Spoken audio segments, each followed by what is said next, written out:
Le préfet de Haute-Vienne a rendu un avis favorable à la filiale agro-industrielle Terea pour son projet de centre d'engraissement de 2120 bovins à Périllac. Je réaffirme mon opposition ferme à ce projet et je souhaitais aujourd'hui répondre aux défenseurs du projet de Terea qui affirment qu'il nous faut défendre tous les modèles agricoles en France pour assurer la souveraineté alimentaire. Voici pourquoi ce raisonnement ne tient pas et voici pourquoi il est dangereux de défendre l'implantation de projets comme celui de Terea. Aujourd'hui en France et particulièrement en Limousin, le modèle agricole est encore un modèle agricole familial. Les agriculteurs et agricultrices sont encore principalement maîtres de leur premier outil de production, la terre. Mais à l'international, un autre modèle se développe, le modèle agro-industriel. La terre est alors massivement tenue par des firmes qui par ailleurs ont le monopole sur l'ensemble des outils de production de la filière. Il n'y a alors plus d'agriculteurs, il n'y a plus que des salariés agricoles qui sont soumis bien souvent aux cadences infernales imposées par ces mêmes firmes.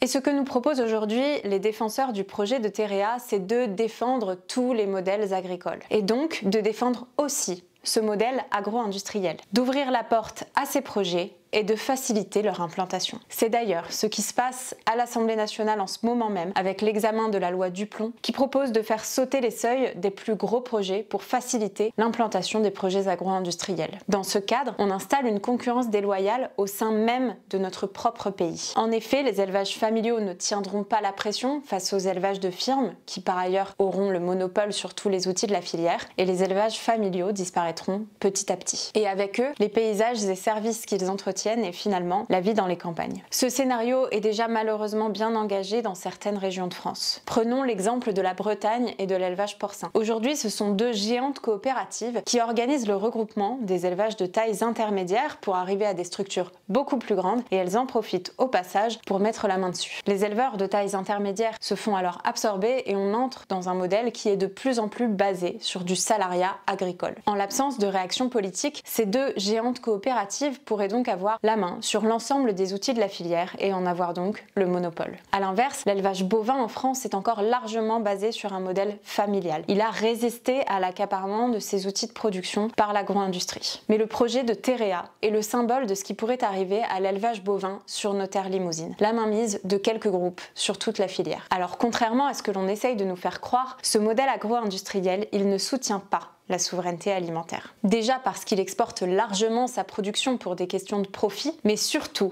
parce qu'il importe une très grande partie de ses matières premières. Énergie, matériaux, alimentation animale, engrais. L'élevage industrialisé est un très fort consommateur de matières premières importées. A l'inverse, l'élevage familial est beaucoup plus ancré sur son territoire, beaucoup moins dépendant de l'import de matières premières. En Limousin, nous avons de nombreux exemples de systèmes de polyculture élevage qui réussissent à atteindre une autonomie alimentaire en jouant sur la complémentarité entre les ateliers de production animale qui peuvent apporter des engrais et des déjections pour nourrir les cultures végétales qui nourrissent à leur tour les animaux. Alors bien sûr, il nous reste encore des efforts à faire pour atteindre la souveraineté alimentaire, mais c'est bien le modèle d'élevage familial qui est le plus résilient et qui nous permettra de nourrir la France demain. Alors pourquoi ce n'est pas l'élevage familial qui est aujourd'hui soutenu par nos politiques publiques? Eh bien parce que le soutien de l'élevage familial, dans notre contexte international aujourd'hui, demande de s'opposer au libre-échange. Il demande d'arrêter de considérer l'agriculture comme une variable d'ajustement sur les marchés mondiaux. Et ça pose un gros problème aux lobbies agro-industriels qui ont plein de profits à tirer de ce libre-échange. Pourtant, si nous voulons véritablement atteindre la souveraineté alimentaire demain, ce ne sont pas les projets comme Terea qu'il nous faudra soutenir. En somme, il nous faut le courage politique d'assumer que ce dont nous avons besoin pour l'agriculture, c'est du protectionnisme. Nous ne pouvons plus nous permettre de considérer l'agriculture comme une variable d'ajustement sur les marchés mondiaux. Alors en effet, ça demande des solutions beaucoup moins simplistes que celles que vous pouvez trouver dans la loi Duplon. Ça demande de réelles réflexions sur la réinternalisation de nos filières en France, sur la déspécialisation de certaines régions pour tendre davantage vers des systèmes autonomes, en polyculture élevage par exemple, sur la réorientation de nos marchés publics pour servir par exemple en premier lieu de l'alimentation française dans nos cantines. Et puis ça demande du courage politique aussi, de réussir à s'opposer au lobby de l'agroalimentaire et de la grande distribution pour instaurer un réel rapport de force qui permette permettent aux agriculteurs et aux agricultrices d'avoir des prix rémunérateurs, d'accepter d'investir par ailleurs massivement sur les outils de production, abattoirs, ateliers de transformation, ateliers de découpe, pour avoir une réelle autonomie par territoire et les laisser gérer par les agriculteurs. Bref, c'est un gros effort à fournir de la part de la puissance publique, mais c'est bien là le véritable prix de la souveraineté alimentaire française.